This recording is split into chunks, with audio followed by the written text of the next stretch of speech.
Bonjour mes amis! Today we are looking at the basics of a roux. It's 4 varieties and 1 easy application of a roux. Soon to come, we'll build upon that with some more recipes. But first, what is a roux and how is it spelled? A roux is a French-originated technique for sauces and soups, hence the funny spelling. It is defined as a mixture of fat and flour. All you need to start is a pan, a mixing tool like a whisk, and the fat and flour. Butter makes a great fat, and depending on the sauce or soup, sometimes you can use bacon grease or chicken fat that's rendered. But that's getting into more complex recipes. For your basic roux, let's use butter. For flour, this one's easy, just your typical white processed flour.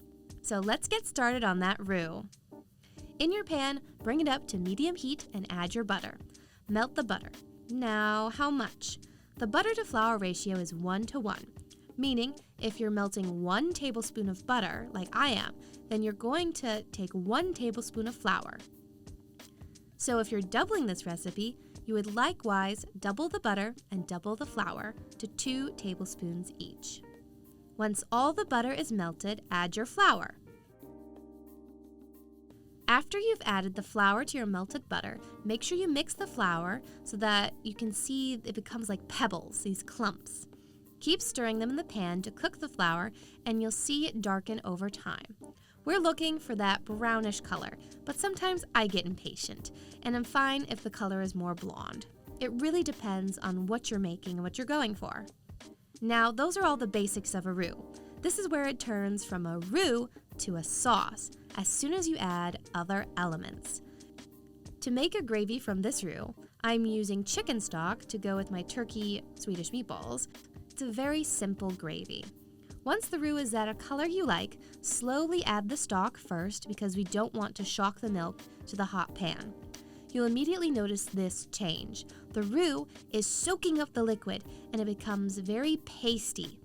Keep slowly adding the stock till you've got a thick sauce consistency. But now we can add some milk for the gravy creaminess. And you might be thinking now it's too wet or liquidy, but we just need to cook it a bit longer and it will reduce to our preferred consistency. You just have to watch it and be a little patient. As you can see, it's now the consistency I'd like. If I left it on the heat, it would thicken a bit too much for me. I've tasted it for flavor and it's just right, so I can pour my gravy over the meatballs that I've freshly microwaved.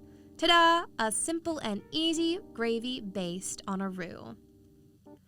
I hope you'll feel a little bit more confident as you try out this recipe, and there's more recipes to follow. Don't forget to try things out and have fun in the kitchen. Till next time, stay confident.